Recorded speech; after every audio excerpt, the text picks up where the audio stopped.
I'm Dr. Ala Gopalakrishna Gokhale. I'm cardiothoracic, transplant and minimal access surgeon.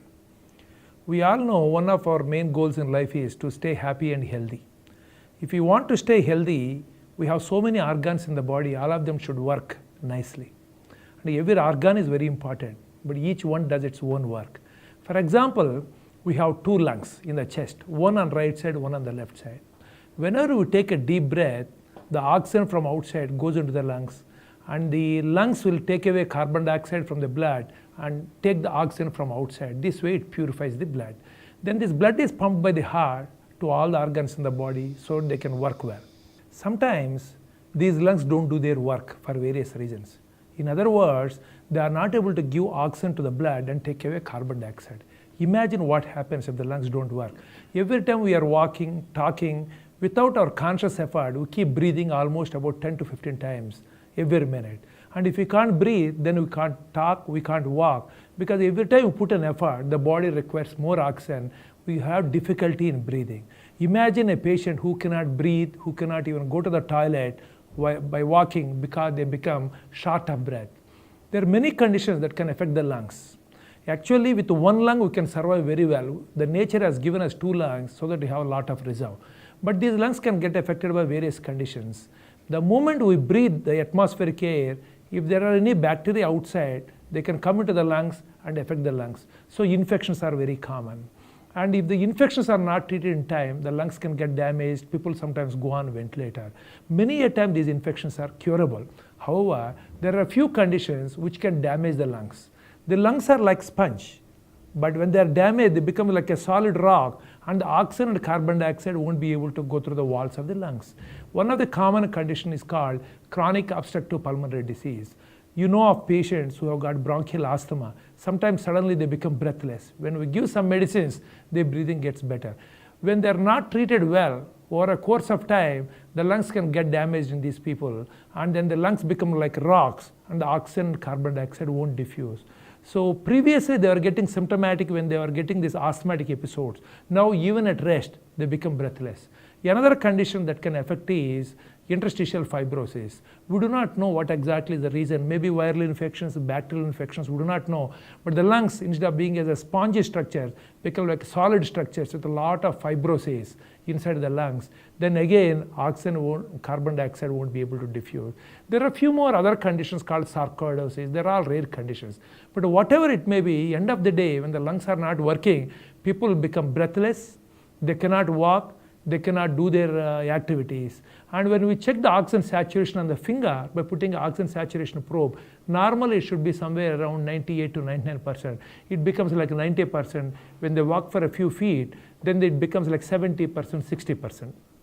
Then we check blood gases in the arterial blood. We take a sample from one of the arteries, check it. Oxygen pressure in the blood should be around 80 to 90 millimeters of mercury when we are breathing the ordinary room air. But in these people, it becomes like 30, 40. Carbon dioxide increases, oxygen comes down. When the oxygen levels are low, the pulmonologist will give some medicines to improve the oxygen levels. If it is not helping, then we give oxygen from an oxygen concentrator, either through nasal prongs or through a mask, so that they take more oxygen to the lungs. That will help them to some extent. During this time, when they are not able to walk even till the kitchen, now they can walk till the kitchen. See if they can be maintained on the oxygen supplementation. Some of the patients require oxygen almost 24 hours. They will not be able to go out, they will not be able to do any activities. They will be requiring more and more oxygen. All these concentrates can give only like about 4 to 5 liters per minute, cannot give more oxygen than that. At that situation, when the patients are less than 60 years of age, both lungs are damaged, they are requiring a lot of oxygen supplementation, their life activities are restricted, then one of the options we have is lung transplantation. What it means, we remove the damaged lung, one or both lungs, then replace them with the normal lungs. How do we get normal lungs? Usually we take from a brain dead person. What happens is sometimes following accidents or when people have got bleeding in the brain gets damaged. Those people become unconscious, then a team of doctors will see these patients. When they declare that this patient is unlikely to recover from this injury. There are certain set criteria by government. They follow this criteria. Then after another 6 to 7 hours, one more set of doctors will come and re-examine the patient. And they also feel that this patient's brain is totally damaged. In the next few hours, the heart and lungs are going to stop totally working. In that situation, if that person's attendants, they agree to donate these organs to save some people who are on deathbed, then we can take the lungs from there, bring them and put back onto this patient who has been waiting with the damaged lungs.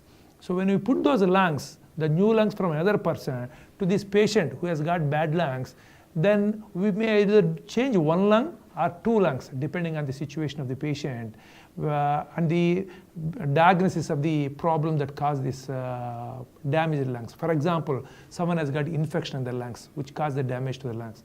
Then we have to change both lungs. If it is non-infective condition like COPD or interstitial fibrosis, then we generally change one lung, usually the right lung. After this, these people have to take medicines lifelong. These medicines are called immunosuppressants.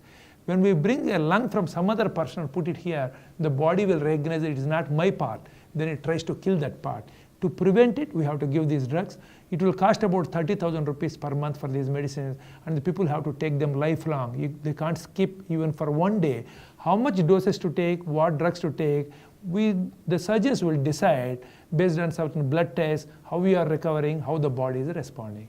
There is another aspect to this. If the drugs dose becomes too much, then the body immunity comes down and these patients can develop infections. Especially the moment we breathe, the bugs go into the lungs. So lung infections become very common. So we have to do a tightrope walk between preventing rejection and then preventing infections. So for this reason, people need to follow the doctor on regular basis, do the test, take all the precautions like avoiding contact with the people who have got infections. Such things are very important. Once we do these things, people who have been bedridden before, now they can get out of the bed, go to the work, do their jobs, and whatever they were doing before, their job or business, they can resume that, lead a normal life. The other aspect to this, how long will this work? This is not a curative operation. Once we change the lung, it doesn't mean that the person becomes totally normal. It's not like that. These people will live for a long time with an excellent quality of life.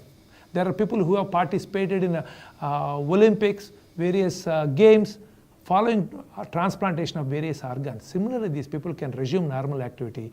Many of these patients live for more than 5 to 10 years, provided the precautions are taken. There are people who can live even longer than that, but there is no way we can predict. Generally, the life expectancy, the quality of life, they last for about 5 to 10 years after lung transplantation. There are very few teams in India which have done lung transplantation successfully. Our team is the first team in the state of Andhra Pradesh to have done lung transplantation successfully. Once we decide a patient requires a lung transplantation, we do a battery of tests, and if those tests are fine, then we keep the patient in the waiting list for lung transplantation.